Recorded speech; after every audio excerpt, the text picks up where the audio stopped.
Proverbios capítulo 9 y verso 10. El temor del Señor es el principio de la sabiduría y el conocimiento del Santísimo es entendimiento. Dios quiere que nosotros no le conozcamos solamente como Señor y Dios, pero Dios también quiere que nosotros le consideremos a Él como un amigo íntimo que tiene misericordia y piedad de pecadores. Así que yo voy a retarle esta mañana a que usted permita que sus mentes sean expandidas, que su corazón sea agrandado al empezar a ver a este Dios como Él desea que nosotros le veamos.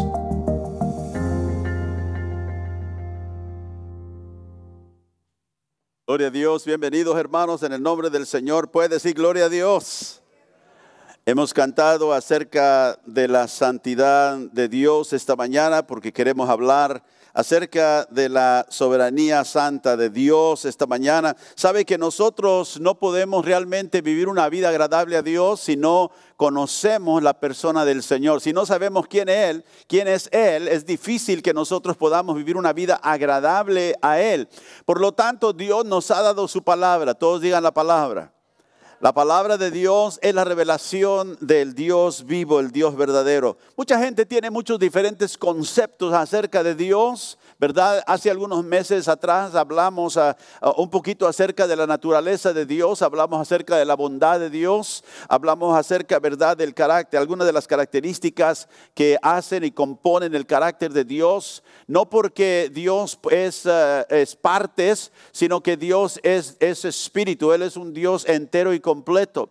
Y simplemente hablamos de su naturaleza, hablamos de las diferentes componentes, si podemos decir así, de su carácter, de su persona. Pero nunca debemos de pensar que Dios es un ser compuesto de partes.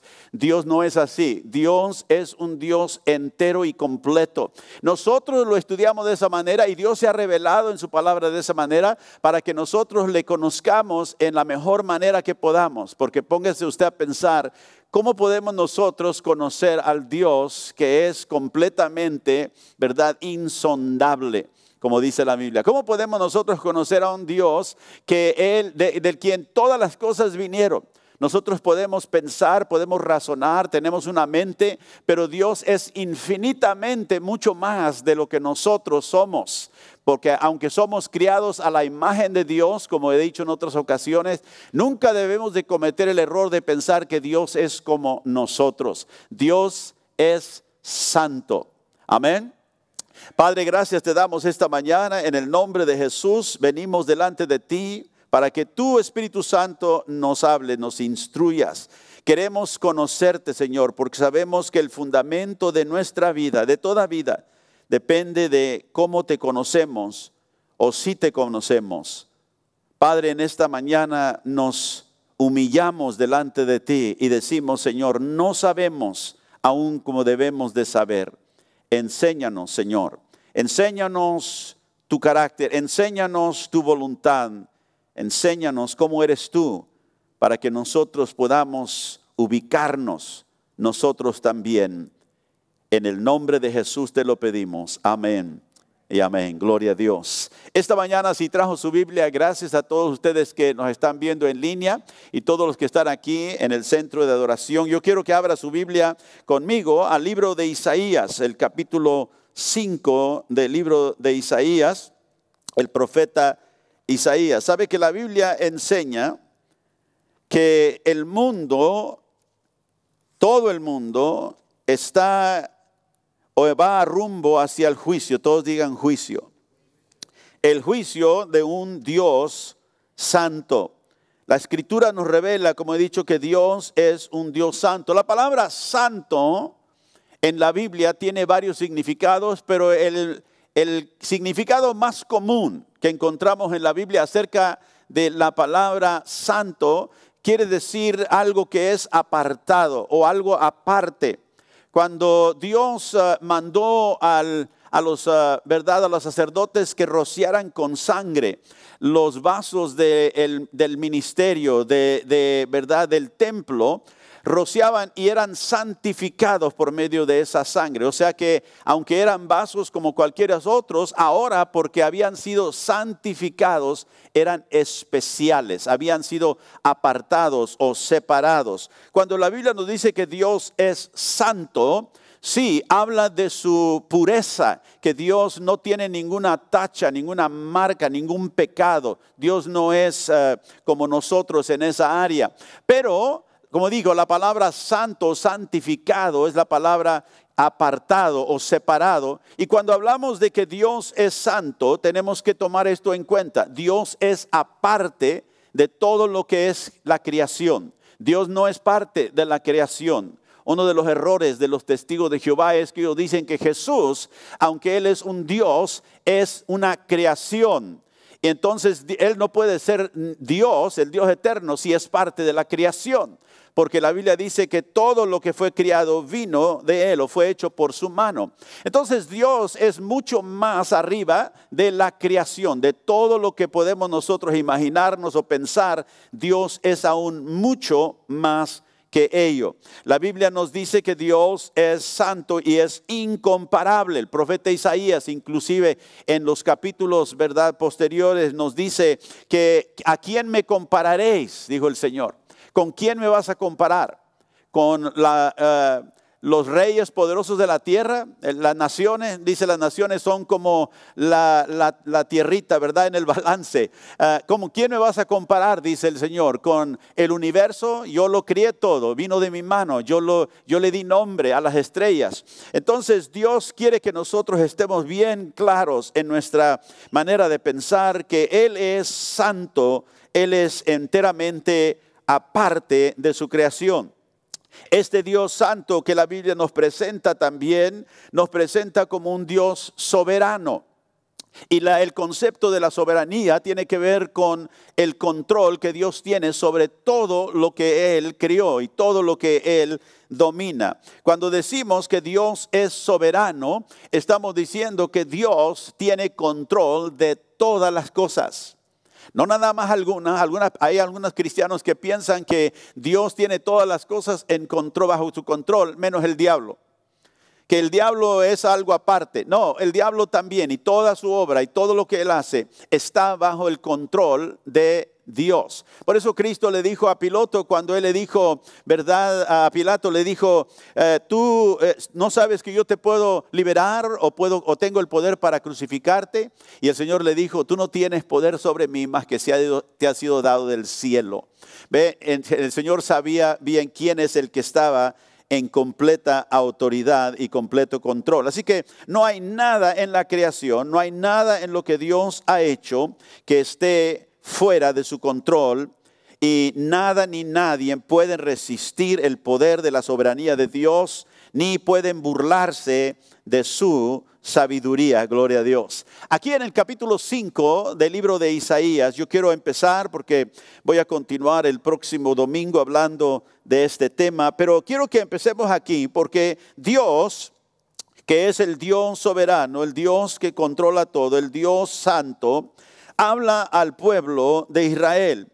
El pueblo que se ha a este momento apartado, ya tienen tiempo que están viviendo, ¿verdad?, de su propia manera. Y Dios le trae a través del profeta Isaías, este es como un canto, ¿verdad?, como una poesía en un canto. Y en Isaías 5, el verso 1, empieza diciendo, ahora cantaré por mi amado, el cantar de mi amado a su viña. O sea, Isaías dice, voy a cantar el canto de Dios, y le llama mi amado. Y dice, mi amado concerniente a su viña. Tenía mi amado, y ahí se refiere a Dios, una viña en una ladera fértil.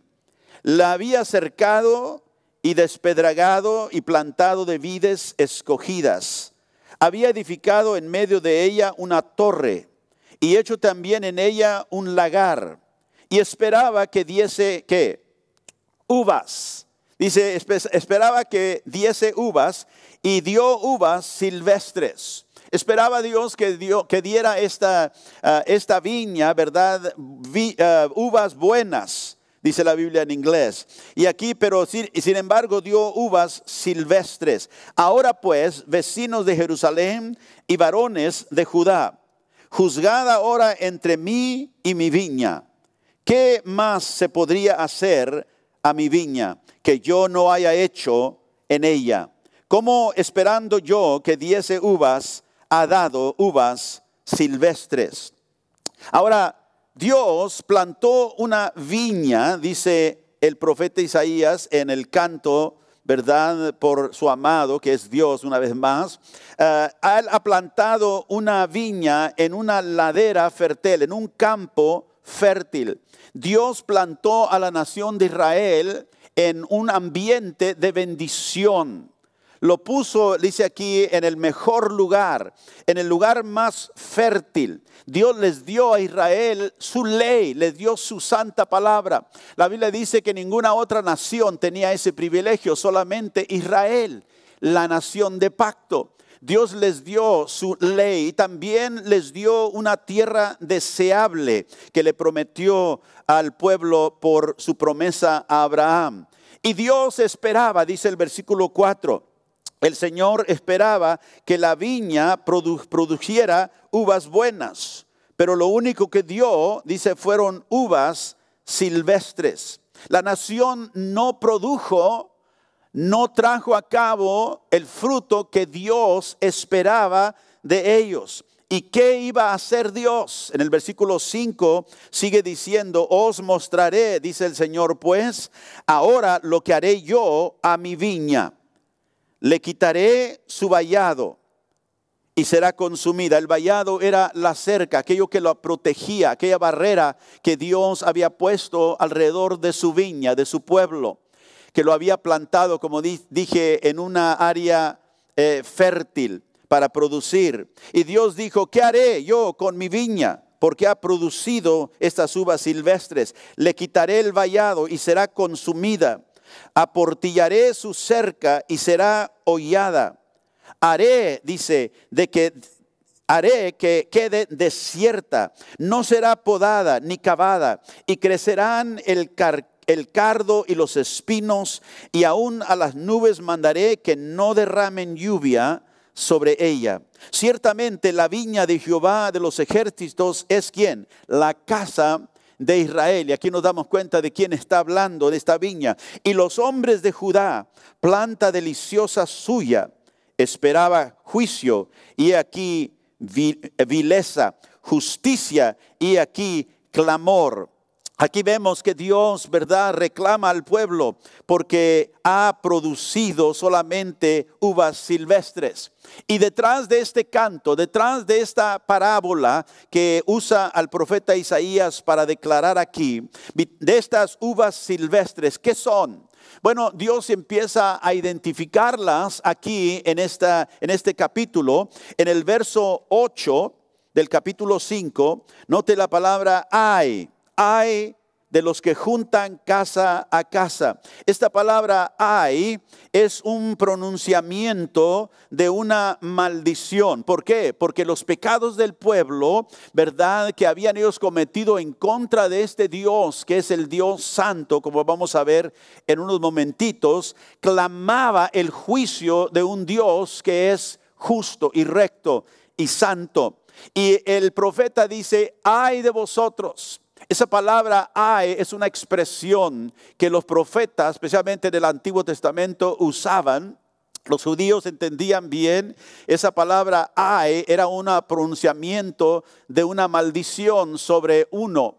Y los profetas la usaban mucho. Inclusive Jesús en el Nuevo Testamento como profetas, cuando habla a los escribas y fariseos, los hipócritas, les dice, ay de vosotros, escribas y fariseos, hipócritas. Y en eso está pronunciando sobre ellos este juicio que viene sobre todo aquel que viola los mandamientos de Dios. En el verso 11 otra vez dice, ay de los que se levantan de mañana para seguir la embriaguez. El verso 18, ay de los que traen la iniquidad con cuerdas de vanidad. El verso 20, ay de los que a lo malo dicen bueno. Verso 21, ay de los sabios en sus propios ojos. Y el verso 22, ay de los que son valientes para beber vino. Entonces aquí viene la pronunciación de lo que viene. Dios les advierte, viene este juicio a la nación por estas uvas silvestres que han, ¿verdad?, ellos traído a cabo. ¿Cuáles son? ¿Cuáles eran estos pecados que Dios identificó cuando Él venía a buscar buenas cosas del pueblo? Ahora encuentra solamente estas uvas silvestres. ¿Cuáles eran ellas? Bueno, en el verso, vamos a regresar al verso 8 primeramente. Uno de ellos era el materialismo, ¿verdad?, desenfrenado del pueblo. El pueblo se había entregado a un materialismo. El rico estaba aventajando del pobre y la tierra estaba completamente siendo asedida por este pecado. Note el verso 8. Ay de los que juntan casa a casa y añaden heredad a heredad hasta ocupar lo que todo. ¿Habitaréis vosotros solos en medio de la tierra? Dios les hace esta pregunta porque los ricos habían estado, ¿verdad?, ellos comprando las casas de sus hermanos, habían estado, ¿verdad?, comprando las granjas, ¿verdad?, las tierras, y ellos estaban enriqueciéndose mientras sus hermanos estaban siendo, ¿verdad?, cada día más empobrecidos. Y les dice, les hace la pregunta, dice, ay de ustedes que juntan casa a casa, están, ¿verdad?, comprando aquí y comprando allá de sus hermanos, las granjas, dice, la heredad que era la tierra, hasta ocuparlo todo. Ustedes se han adueñado de todo.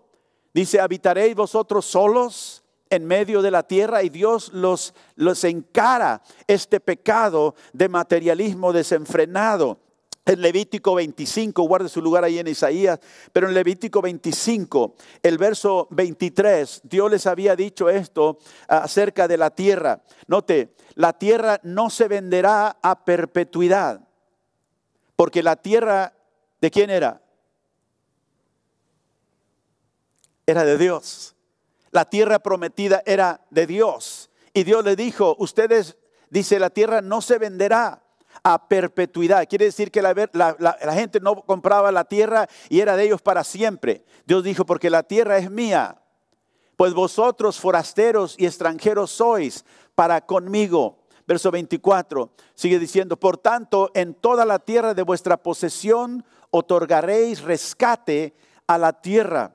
Verso 25, cuando tu hermano emproveciere y vendiere algo de su posesión, entonces su pariente más próximo vendrá y rescatará lo que su hermano hubiere vendido. O sea, si alguien tenía que vender su casa, tenía que vender su tierra porque estaba empobrecido, dice, un hermano podía venir y comprarla por él. Y cuando tu hermano, sigue diciendo, versículo 26, perdón, y cuando el hombre no tuviera rescatador, o sea, no tiene un hermano que pueda ayudarle a comprar esa tierra otra vez y consiguiere lo suficiente para el rescate, dice, entonces contará los años desde que se vendió y pagará lo que quedará al varón a quien vendió. O sea, si tú tuviste que vender tu casa, tu granja, porque estaba en un problema, pasando un problema, ¿verdad? Una economía difícil, estabas empobreciendo. Dice, entonces, al comprarla otra vez, porque tenías derecho, la Biblia dice, la tierra era de Jehová. El hermano podía recuperarla, tenía que pagarle a aquel que la había comprado. Y dice, y volverá a su posesión, o sea, la tomará otra vez. Y en el verso 28 termina diciendo esto, mas si no consiguiere lo suficiente para que se le devuelvan, lo que vendió estará en poder del que lo compró. ¿Hasta cuándo? Hasta el año del jubileo. Cada 50 años la nación celebraba el año del jubileo. En el año del jubileo toda propiedad regresaba otra vez a su dueño.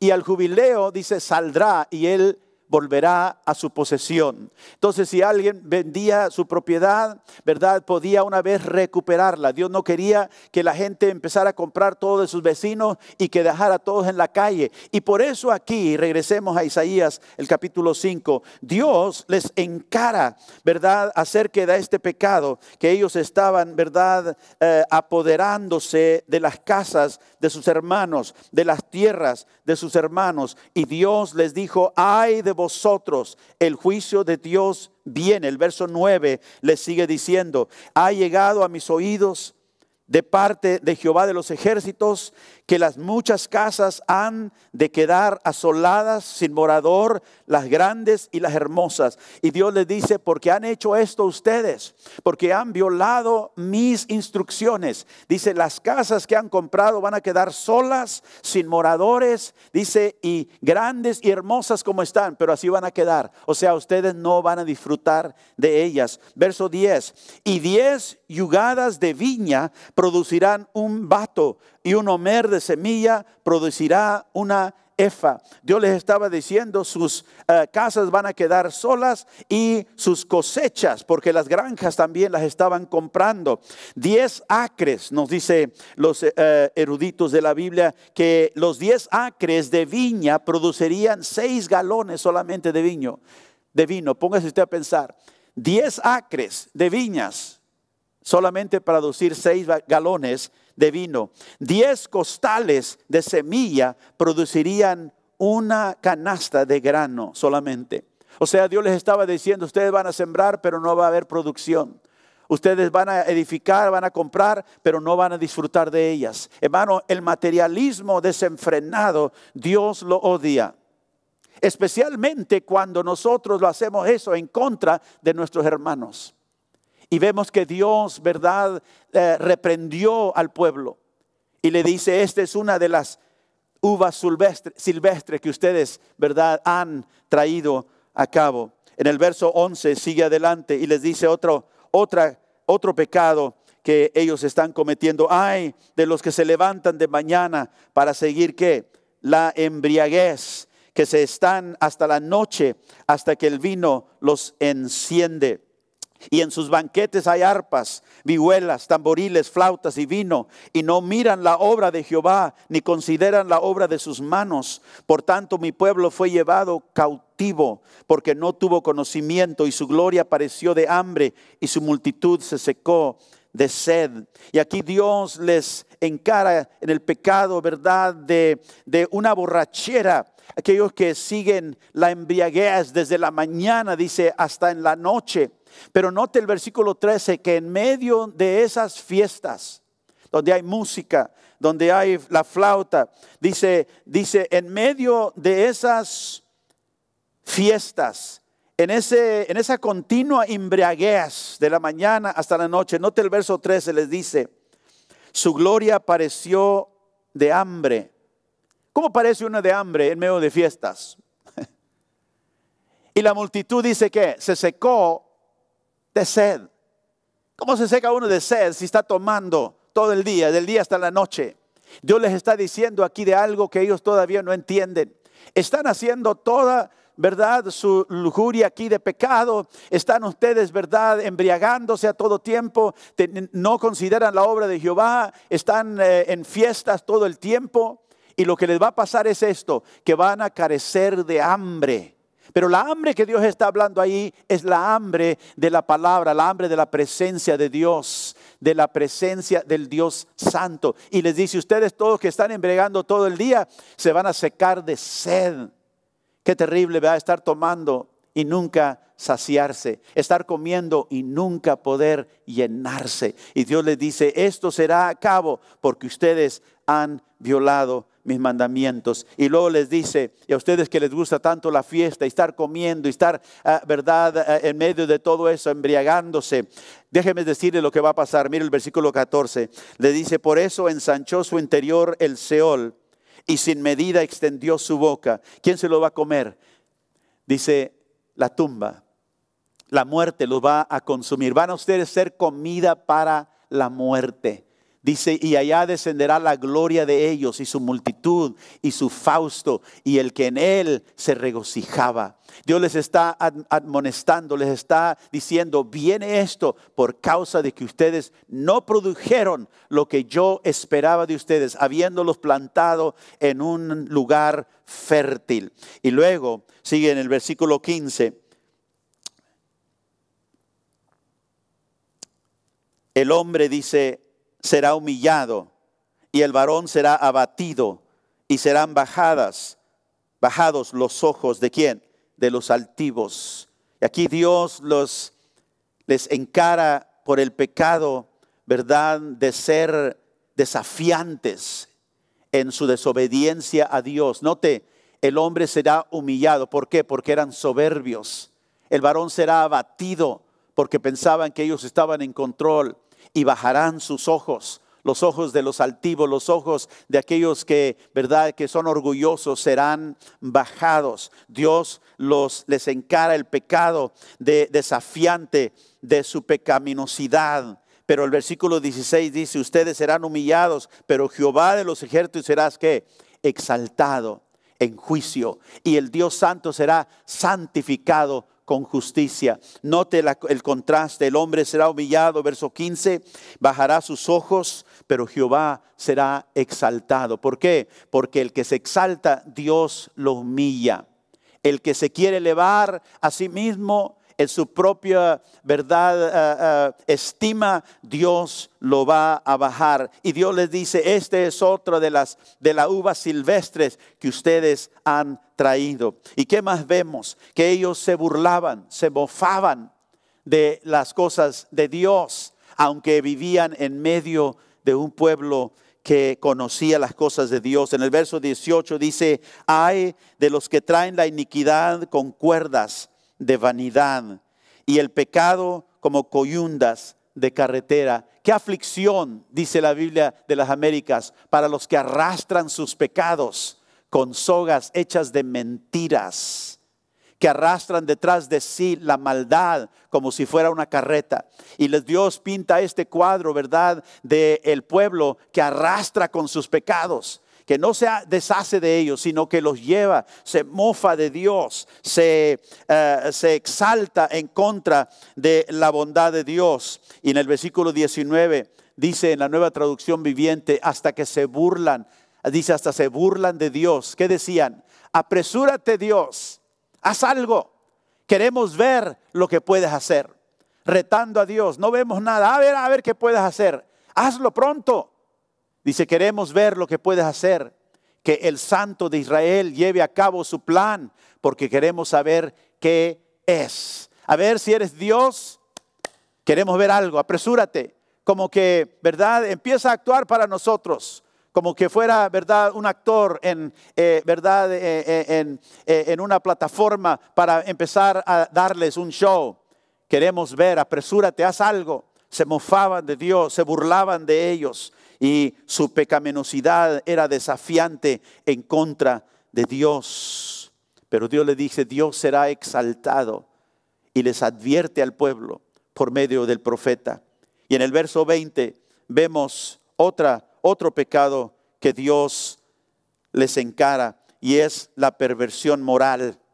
En el verso 20, qué aflicción para los que dicen que lo malo es bueno y lo bueno es malo.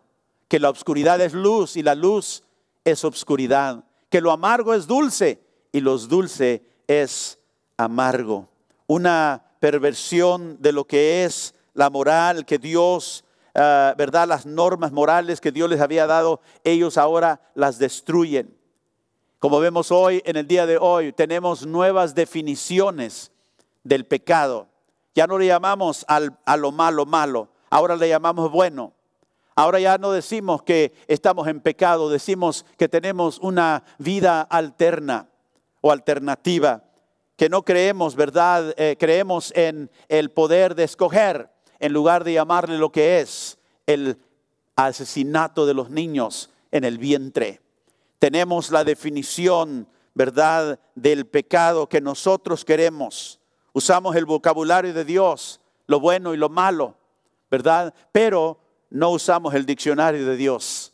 Nosotros definimos nuestros propios pecados y ya no les llamamos pecados, les llamamos otra cosa. El pueblo de Dios estaba haciendo lo mismo. Dice la Biblia aquí en el versículo 20, ustedes dicen que lo bueno es malo y lo malo es bueno.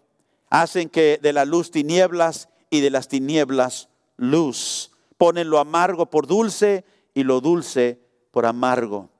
Y luego en el verso 21, una vez más, les dice, ay de los sabios en sus propios ojos y de los que son prudentes delante de sí mismos. Ay de los que son valientes para beber vino y hombres fuertes para mezclar bebida. Aquí vemos la vanidad del corazón del pueblo, una arrogancia delante de Dios. No buscaban a Dios, ellos buscaban su propio consejo. Ellos buscaban lo que ellos consideraban que era prudente hacer. Eran sabios en sus propios ojos. Y hermanos, ese es un pecado que Dios odia. Cuando nosotros, en vez de confiar en Él, confiamos en nuestro propio ser. Y nosotros nos creemos que somos sabios y prudentes y desechamos lo que Dios nos dice. Ellos habían rechazado el consejo de Dios y se habían vuelto arrogantes en su vanidad. Y luego en el verso 23 vemos la corrupción del liderazgo del pueblo. Los que justifican al impío mediante cohecho y al justo quitan su derecho. Y aquí está hablando los jueces corruptos del pueblo, ¿verdad? Que no hacen justicia, que han hecho un lado la ley de Dios. Más les interesan las fiestas, más les interesan que los juicios justos. Más interesan en, ¿verdad?, recibir cohecho, en ser, ¿verdad?, recibir, como decimos nosotros en lo vernacular, ¿verdad?, en la mordida. En vez de promover la justicia, se habían vendido por el dinero. Y Dios les dice aquí, justifican al impío mediante el cosecho. Págame y yo te justifico. Págame y yo hago tu caso. Al justo le quitan el derecho. Aquel que verdaderamente es inocente, le quitan ese derecho de inocencia. Y vemos que el liderato del pueblo había sido corrompido hasta lo más alto, hasta lo más santo, que era la justicia de Dios. Habían sido corrompidos porque habían buscado otras cosas menos que lo que Dios les había dicho. Por lo tanto, les dice el Señor en el verso 24, el juicio viene, es seguro. Había Él expuesto la raíz de ellos. Por lo tanto, les dice, así como las lenguas del fuego consumen los rastrojos y la hierba seca se marchita y cae en medio de la llama, así las raíces de ellos, dice, se pudrirán y sus flores se marchitarán, pues han rechazado, ¿qué? La ley del Señor de los ejércitos celestiales. Han despreciado las palabras, note, del Santo de Israel. Han rechazado la ley. Han rechazado la palabra, no nada más de cualquiera. Han rechazado la palabra del Dios Santo de Israel. Y luego en el versículo 25, aquí les acaba de decir que aunque ellos son como flor, ¿verdad? Su raíz se va a podrir. Aunque la flor, dice, aparenta. Y como ves, sabe usted, cuando la flor es cortada, puede seguir dando, ¿verdad?, el color, todavía se ve bonita, pero si está cortada de la raíz, ¿qué pasa? Se va a marchitar, se va a secar. Y Dios les estaba diciendo, ustedes aparentan todavía como que son un pueblo en bendición, pero la raíz se ha cortado, la raíz se ha podrido. Y dice, y ustedes se esparcirán, esa flor se va a esparcir como polvo. ¿Por qué? Porque se va a secar. Y la razón que Él da es porque ustedes han desechado mi ley, han despreciado la palabra del Dios Santo. En el verso 25 sigue diciendo, por esta causa se encendió el furor de Jehová contra su pueblo y se extendió contra él su mano y él le hirió y se estremecieron los montes. O sea que la viña del Señor que produjo estas uvas silvestres ahora va a ser juzgada. Verso 26, Dios les dice que Él va a enviar, ¿verdad?, a el pueblo asirio, a los caldeos. Y les dice ello, alzará perdón a las naciones lejanas y silbará al que está en el extremo de la tierra. Y aquí que vendrá pronto y velozmente. O sea, está diciendo Dios, yo voy a levantar una señal a las naciones paganas. Yo voy a silbar a los confines de la tierra, a esa nación que está allá en su lugar. Y ellos van a venir, ¿cómo? Con velocidad, con rapidez. Verso 27, y no habrá entre ellos cansado, ni quien tropiece, ninguno se dormirá, ni se tomará sueño, a ninguno se le desatará el cinto de los lomos, ni se le romperá la correa de sus sandalias. Sus saetas estarán afiladas y todos sus arcos entesados. Los cascos de sus caballos parecerán como de pedernal, dice, y las ruedas de sus carros como torbellino. Su rugido será como del león, rugirá a manera de leoncillo, crujirá los dientes y arrebatará la presa. Se la llevará con seguridad y nadie se la quitará. Verso 30. Y bramará sobre él en aquel día como bramido del mar. Entonces mirará hacia la tierra, y aquí tinieblas de tribulación, y en sus cielos se obscurecerá la luz. Tinieblas y obscuridad. Eso era lo que el pueblo podía esperar. Dios dice por el profeta Isaías, ¿por qué? Porque yo los planté en un lugar fértil. Yo les di todo lo que necesitaban para producir lo que yo esperaba y no lo produjeron. Mejor dejaron a un lado mi ley, se apartaron de mis palabras y empezaron a producir, sí, algo, pero no fueron lo que yo esperé, dice el Señor. Fueron las uvas silvestres. Y esto es lo que les espera. Regrese al versículo 5 conmigo, porque Isaías había dicho esto, les había advertido el Señor. Verso 5, Dios dice, os mostraré pues ahora lo que haré yo a mi viña. Le quitaré su vallado y será consumida. Aportillaré su cerca y será hollada. Y la viña del Señor, la nación, verdad, de pacto. Dios dijo, porque ustedes han hecho esto, yo traeré a los asirios. Y sabemos en la historia secular inclusive que Asiria vino y tomó y destruyó el imperio, el reino del norte, que era el reino de Israel, y trastornó un poquito a Judá, el reino del sur. Aunque ellos se recuperaron, el reino de Israel, el reino del norte, porque la nación estaba dividida en dos reinos, el reino del norte nunca jamás revivió. Asiria lo destruyó y nunca más se recuperó. Judá solamente. Después, como 100 años después, vino Babilonia para juzgarlos a ellos. Y Judá fue llevada a la cautividad Babilonia. También por la misma razón. Porque no aprendieron, no recibieron, ¿verdad? La instrucción de lo que les sucedió a sus hermanos en el norte. Cuando ellos fueron destruidos por la nación de Asiria. Fueron completamente destruida la nación cuando vinieron, dice la Escritura, solamente para traer tinieblas y angustia. Eran las únicas cosas que les esperaba. Dios se los había advertido. Ahora, ¿qué es el trato que Dios tuvo con Israel? ¿Qué podemos aprender nosotros hoy como nación? ¿Qué podemos aprender nosotros hoy como pueblo que queremos servir al Señor? Nosotros vivimos aquí en este país de los Estados Unidos de América, de Norteamérica. Dios plantó a América en un campo fértil hace muchos años. De hecho, el presidente Lincoln, en 1863, cuando él declaró un día de ayuno y oración nacional. Qué interesante, porque hoy no tenemos presidentes que hablan de esta manera. Pero este presidente en 1863 escribió estas palabras. Hemos sido, hablando de América, los destinatarios de las mejores bondades del cielo. Hemos sido preservados estos muchos años en paz y en prosperidad. Hemos crecido en número, riqueza y poder como ninguna otra nación ha crecido. Pero hemos olvidado a Dios.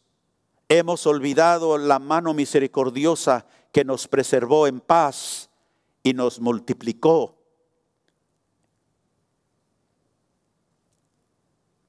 Enriqueció y fortaleció.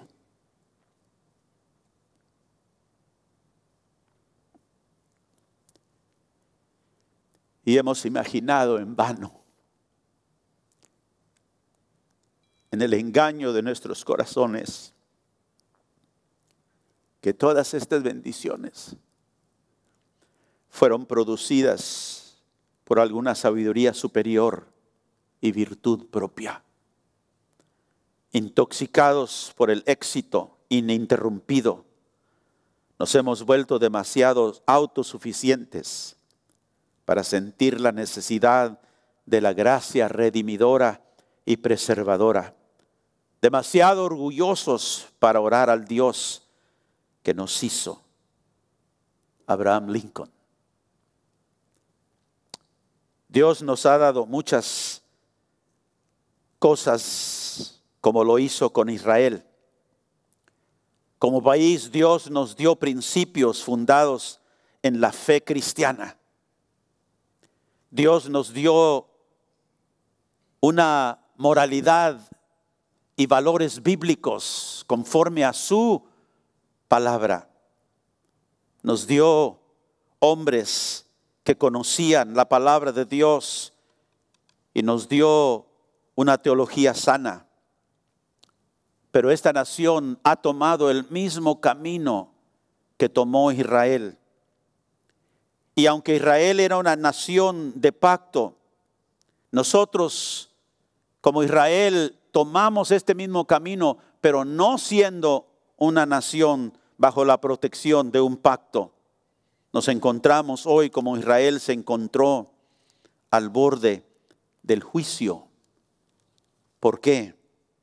En Isaías 5:24 leemos que como la lengua del fuego consume al rastrojo y la llama devora la paja, así será su raíz como pudredumbre y su flor se desvanecerá como polvo, porque desecharon la ley de Jehová de los ejércitos y abominaron la palabra del Santo de Israel. Este país fue fundado con los principios bíblicos y hemos desechado esa palabra. Hemos desechado los valores que Dios en su palabra nos llamó a vivir. Isaías había visto esto mucho antes del pueblo de Israel. En el capítulo 1 y el verso 7, él describe este pueblo de esta manera.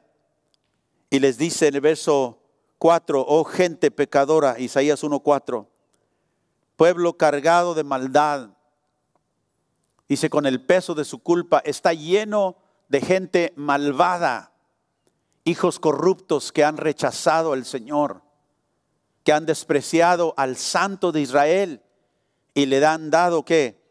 La espalda. El verso 5 dice, ¿por qué buscar más castigo? Les dice Dios a Israel, ¿se rebelarán para siempre? Tienen la cabeza herida y el corazón angustiado. Verso 6, desde los pies hasta la cabeza están llenos de golpes, cubiertos de moretones, contusiones y heridas infectadas, sin vendajes ni ungüentos que los alivien. Su país yace en ruinas y las ciudades han sido incendiadas. Los extranjeros saquean sus campos frente a sus propios ojos y destruyen todo lo que ven a su paso. Dios les había mostrado a través del profeta que esta era la condición en la cual ellos terminarían. América se parece mucho a Israel. Y aunque no somos un pueblo bajo pacto como lo era Israel, hemos sido, hermanos, enteramente bendecidos por la mano del cielo, como dijo el presidente Lincoln. Hemos sido plantados en esta gran tierra, fundados en la verdad bíblica, en la moralidad bíblica, en la palabra de Dios y en la fe cristiana. Pero Abraham Lincoln declaró que en nuestra madurez nos hemos apartado de Dios, nos hemos vuelto materialistas desenfrenados, nos hemos vuelto gente dada al placer, a la borrachera de todos tipos. Hemos desafiado a Dios en nuestro pecado. No hemos perseverado en la moral que Él nos dio. Hemos sido engreídos arrogantemente en nuestro pecado, totalmente corrompidos en nuestro liderazgo nacional. ¿Quién lo puede negar? Pero para América no es como para Israel, que vinieron los asirios o los babilónicos, sino que la Biblia nos dice que algo diferente está sucediendo de la mano de Dios sobre este país, y que debemos saberlo, hermano, porque el Dios santo, el Dios que nos salvó, tiene para nosotros una tarea en medio de este pueblo que está bajo juicio. En Romanos capítulo 1, en el verso 18, voy a leer de la Nueva Traducción Viviente. Dios nos habla a través del apóstol San Pablo y nos dice qué sucede con un país cuando ese país se aparta de Dios y rechaza al Santo de Israel. Pero Dios muestra su ira, dice Pablo, desde el cielo contra todos los que son pecadores y perversos, que detienen la verdad con su perversión. Dios dice aquí, el Dios Santo tiene ira, está enojado en contra, dice, de todos los que suprimen, los que restringen la verdad por medio de su maldad y su pecado. América ha tenido la palabra de Dios, el evangelio, escúcheme, desde su principio, desde que Dios nos plantó en esta tierra, el evangelio vino con los primeros, exploradores, los primeros que vinieron a fundar este país. En Romanos 1:19 continúa Pablo diciendo, ellos conocen la verdad acerca de Dios porque Él se las ha hecho evidente. Sigue, por favor. Pues desde la creación del mundo, todos han visto de los cielos y la tierra por medio de todo lo que Dios hizo. Y ellos pueden ver a simple vista las cualidades invisibles de Dios, su poder eterno y su naturaleza divina. Así que no tienen ninguna excusa, dice, para no conocer a Dios. ¿Por qué? Porque vemos solamente la creación. Y eso nos da a entender, tuvo que ver a alguien con poder para poner esta creación que tiene balance, que tiene, no está confundida, no está en caos. Tenemos un creador que hizo todo ello, dice, por causa, dice, no tienen excusa por la cual no saber y no conocer de Dios. Verso 21 sigue diciendo, es cierto, ellos conocieron a Dios porque no quisieron adorarlo como Dios ni darle gracias. En cambio comenzaron a inventar ideas necias sobre Dios. Como resultado la mente les quedó en obscuridad y en confusión. Verso 22, afirmaban ser sabios, pero se convirtieron en completos necios. Keep going, please. Y en lugar de adorar al Dios inmortal y glorioso, rindieron culto a ídolos. Y ellos mismos se hicieron como forma de simples mortales, de aves, de animales de 4 patas y de reptiles. O sea que ellos suprimieron o restringieron la verdad de Dios, la cambiaron a su manera. ¿Para qué? Para seguir en sus propios caminos, en su propio pecado, en su propia injusticia. Y por eso dice el apóstol, Dios, su ira se revela del cielo en contra de estas personas que restringen y suprimen la verdad en sus vidas, viviendo en pecado. ¿Qué es el juicio de una nación que voltea sus espaldas a Dios? Naciones que han conocido la verdad y la han rechazado. Nación que han conocido la verdad y como América y como Israel, habiendo sido plantados en un lugar fértil, habiéndose dado todo, como dijo el presidente Lincoln, hemos sido, ¿verdad?, nosotros los recipientes. Hemos sido los recipientes de la prosperidad y la paz y la misericordia de Dios. Se nos ha dado todo lo que nosotros necesitábamos para producir y tener éxito, pero pensamos que todo eso vino de nosotros. que era algo que nosotros hemos producido. Nos hemos olvidado, dijo, de Dios. Y sigue diciendo en el verso 24. Entonces Dios dice que los abandonó. Diga abandonó. ¿Qué hizo Dios? Los abandonó para que hicieran todas las cosas vergonzosas que deseaban en su corazón. Y como resultado usaron sus cuerpos para hacer cosas viles y degradantes entre sí mismo. Dios tomó esa acción. Dios los abandonó. Y cuando una nación voltea su espalda a Dios, rechaza la palabra del santo, como dice la escritura ahí en Isaías, del santo de Israel, Dios los abandonó. Dios los entregó a Israel en las manos de los asirios. Pero ¿qué será de América? Lo podemos ver porque es una nación no esperando juicio. Somos una nación bajo juicio. Y la ira de Dios se manifiesta en estas maneras. Primero, el abandono. Nosotros vemos que dice el abandono a aquellos que usan sus cuerpos para hacer cosas viles y degradantes entre sí. ¿De qué habla esto? Habla de un abandono a la inmoralidad. Y esto empezó como allá de los 60. Ustedes se acuerdan, la revolución sexual de los hippies y todo mundo, ¿verdad? El amor libre. Y esa revolución sexual continúa hasta el día de hoy. De hecho, se ha empeorado. No vamos mejorando, vamos empeorando. Y Dios abandona a una nación que se olvida de Él, a la inmoralidad, a ser dominado por la inmoralidad. Tanto que hoy la inmoralidad, hermanos, la vemos en las películas, la vemos en el cine, es algo normal. Es algo no normal que una mujer se guarde virgen hasta que se case. La ven como algo, ¿verdad? Extraño. Qué extraño. ¿Tú te cuidas hasta que te cases? Todo el mundo lo hace. Somos una nación dominada por la inmoralidad. Y esta revolución, como dice, empezó allá de los 60. Quiere decir que ya tenemos, ¿qué? 60 años aproximadamente de que esta revolución empezó. Dios abandonó a este pueblo a esta inmoralidad.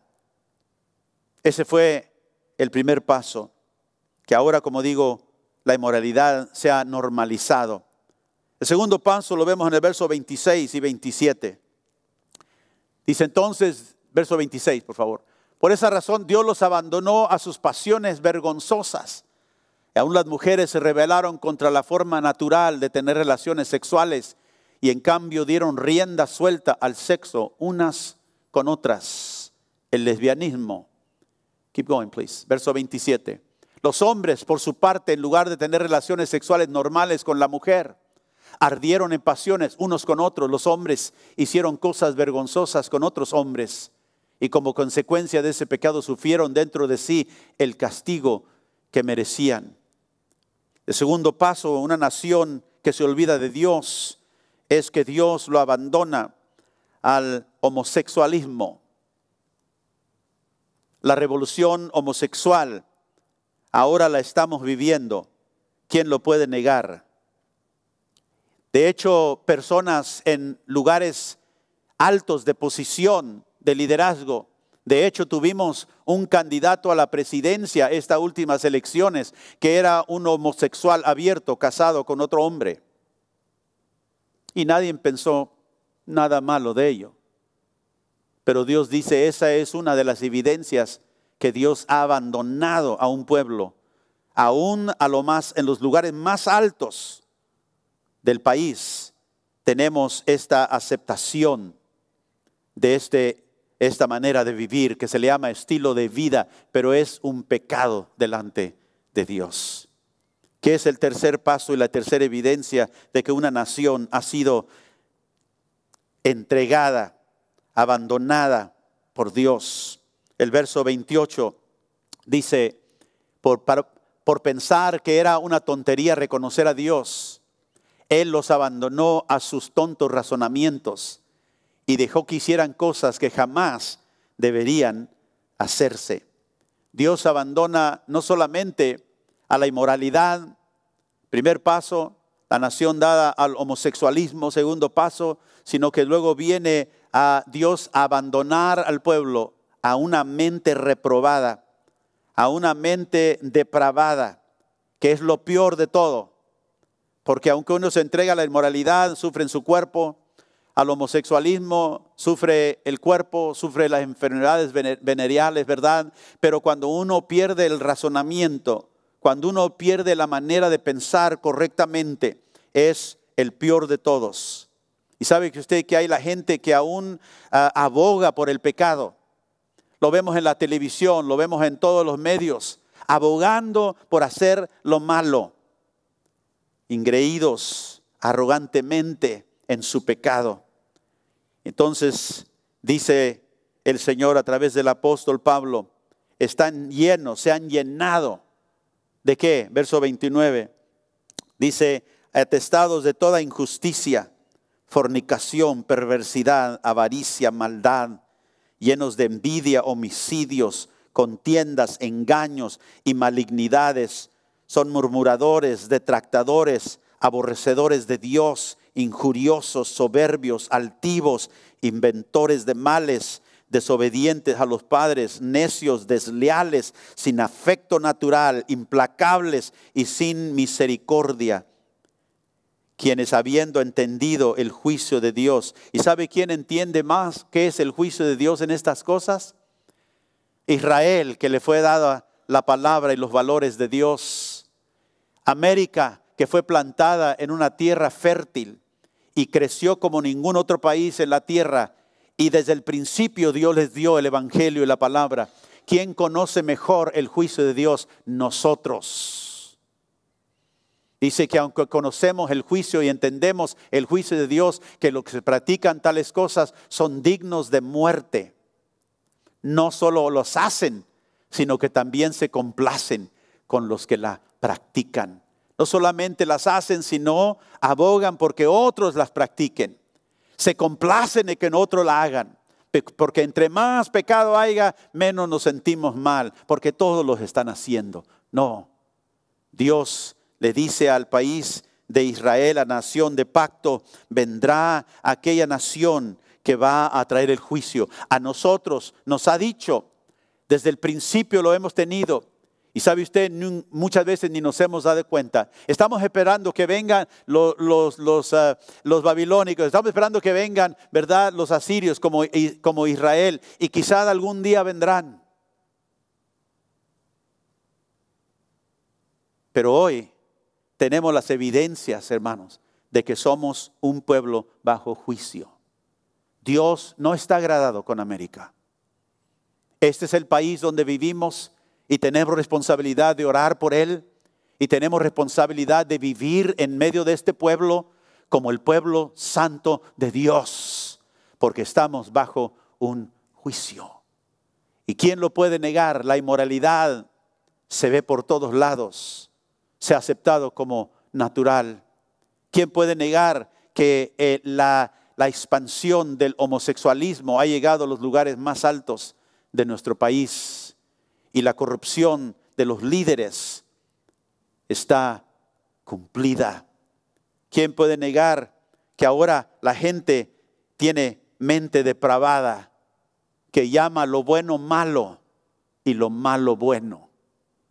Que sustituye la luz por las tinieblas y le llama a las tinieblas luz.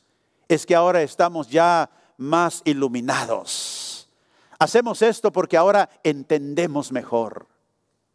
No, somos un pueblo bajo juicio. Dios lo ha abandonado a esta revolución sexual, a esta revolución homosexual y a una mente depravada. ¿Qué somos nosotros entonces como los hijos de Dios llamados a ser? En medio de una nación bajo el juicio de un Dios santo. Isaías nos dice en su llamado en el capítulo 6 de Isaías, no vamos a hablar de ello, vamos a hablar de ello la semana que entra. Pero una de las cosas que podemos hacer nosotros por nuestro país si amamos este lugar donde Dios nos ha puesto, donde Dios nos ha llamado a traer un fruto bueno, no uvas silvestres como lo hizo el pueblo de Israel. Podemos nosotros humillarnos delante de Dios y orar por nuestro país. Yo te voy a pedir que te pongas de pie y ahí donde tú estás, en tu casa también. Y te voy a pedir algo que no muy a menudo pido que hagas, pero te voy a pedir que ahí donde tú estás, si lo puedes hacer, quizá tienes algún problema con tu rodilla, no sé, pero híncate conmigo, ahí donde estás, delante del Señor. Y vamos a pedir por este país, por esta nación, que Dios tenga misericordia de nosotros. Padre Santo, me humillo delante de ti.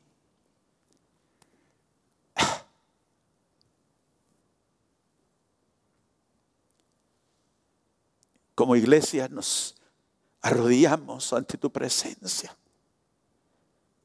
Vivimos en este país donde todo lo hemos tenido. Nos has confiado tu palabra, nos has confiado el Evangelio. Y así como los años han pasado, hemos visto nuestra nación decaer más y más.